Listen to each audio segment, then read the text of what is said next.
We're just chatting here. I'm here with Zoe Lister-Jones and Brooklyn Decker, and we're in your hometown. Welcome to Austin. Yes. And we're at a wine tasting. Like, well, I love you. It's perfect. I know. This was not our plan, but we are so going with it. So what do we have to hit when we're in Austin? Tell us, like, one place if we had, you know. If you want to go shopping, walk down Congress Avenue. There are incredible restaurants and a lot of cool antique stores, lots of boutiques. It's just a really fun way to see the funky side of Austin. So walk down Congress. You'll get like a really good dose. Word. Really? What did I say? Funky. I was like, funky. Funky. Very appropriate. Keep Austin weird, right? Exactly. Young Hollywood. And I have to ask you, because there was something on your Twitter, Matthew McConaughey in the forefront, and it was a just keep living, all right, all right, all right. Now everybody's talking about that. That's becoming like a catchphrase. I know. So what was that? Where was that taken? I was at the Independent Spirit Awards, and I was seated at the table behind him, and I'm like such a huge fan, and it is the McConaissance. I don't know. I've never heard that one. I love it. Yeah, it's the McConaissance. He's having a moment. So my husband was watching them. I wasn't watching them, and he was like, "Oh my God, you're in the same shot as Matthew McConaughey." So I had to Instagram it. So did you listen in on the conversation? Because I would be leaning over through the whole time and just listening. I would love to know what goes on, like, in his world, sort of behind the scenes. I know. He's that guy that he's so good in front of the camera. I was actually like more tuned into Camilla, because I want to know everything that's happening with her at all times. And that sort of lends itself to this show, because that is sort of a theme of the show, is having girl envy. Yes. And having friend envy. Because I'm the same way. I could care less about the hot guy. I want to know where she got her outfit, where she got her handbag. So let's talk about the show. So I think James Van Der Beek, one of your co-stars, talked about it being kind of like an old school sitcom. Like, do you know, like, what does he mean by that? We shoot in front of a live audience, which I feel like is a big part of that. That's how some of the best sitcoms in history were filmed, and not as many shows are filmed that way. So I think the format of shooting in itself is very old school.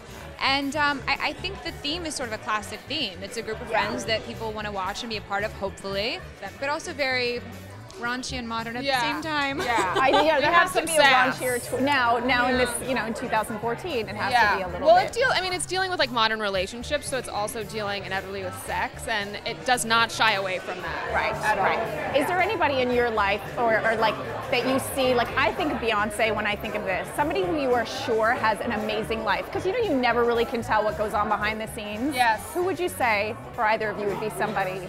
We were actually just singing Beyonce on the yeah, way here. It's kind of. We were just looking at her Instagram, and she was stripping on a pole and looked so classy. How does that happen?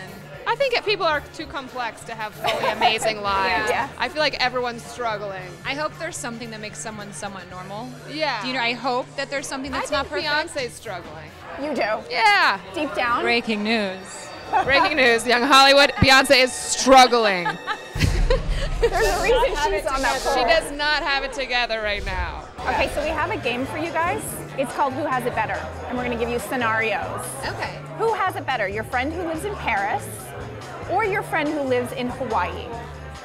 Hawaii. Paris. Twist.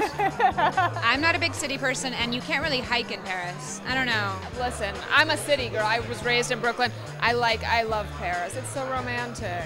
Okay, so little difference of opinion there. Okay, who has it better? Your friend who is never tired, the one who has boundless energy, or the one who never physically ages or looks tired? Never physically ages. Physically ages. Let's be honest. Feel, right? No, let's be honest. Feeling. What does it look like? I know. Is it all looking good together? All right, then they're fine. Okay, last but not least, who has it better? Your friend who can read minds or your friend who can predict the future?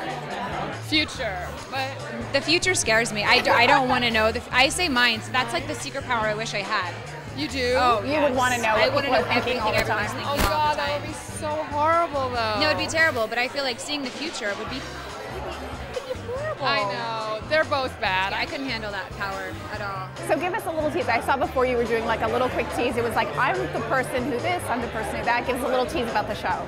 Well, it's about 6 friends who each sort of envy each other's position in life. So. And you have a great career, right? You have like a great... I have a great career, and I am like... Great sex life. And I have a great sex life. Oh. And active, And very active. Very active. Oh, and what do you have? I also have a very active sex life, but it's a monogamous sex life, whereas her is the opposite. I'm playing the field.